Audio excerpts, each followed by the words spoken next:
ஸ்டோரியோட தலைப்பு தொப்பி வியாபாரியும் குரங்குகளும். ஒரு ஊர்ல ஒரு தொப்பி வியாபாரி இருந்தாங்க.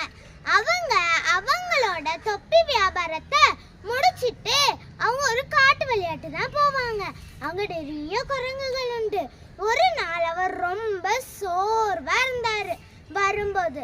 அதனால காட்டுல கொஞ்சம் ஓய்வு எடுக்கலாம்னு சொல்லி எட்டி நிறைய இடத்த பார்த்தாரு.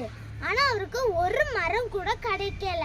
கொஞ்ச நேரத்துல ஒரு மரத்தை பார்த்தாரு. அந்த மரம் ரொம்ப நல்லா அழகா இருந்துச்சு. அதனால அதுல கொஞ்ச நேரம் படுத்துக்கலாம்னு சொல்லி அவருக்கு தொப்பியெல்லாம் அதில் வச்சுட்டு உறங்கிட்டாங்க. ஆனா அவருக்கு தெரியாது மேல குரங்கு இருக்குன்னு. அவங்க உள்ள எல்லா குரங்குகளும் கீழே பார்த்தா நிறைய தொப்பி இருந்து.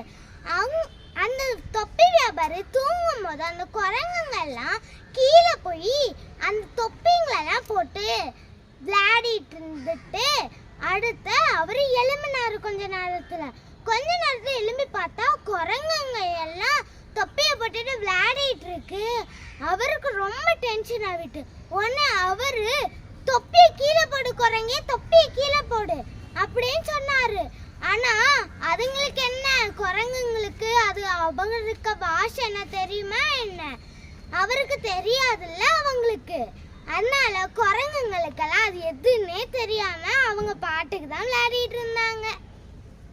கொஞ்ச நேரத்துல அவர் ரொம்ப டென்ஷன் ஆகிட்டு தொப்பியை தூக்கி கீழே போட்டுட்டாரு. உடனே அந்த குரங்குங்களும் பாதி குரங்குங்க கீழே போட்டுட்டு அவருக்கு நல்ல யோசனை வந்துச்சு. உடனே தொப்பி எடுத்துட்டு திரும்பி கீழே போட்டாங்க.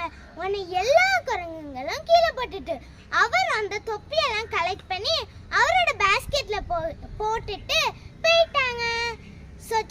இந்த வீடியோ உங்களுக்கு பிடிச்சிருந்தா லைக் பண்ணுங்க, ஷேர் பண்ணுங்க, சப்ஸ்கிரைப்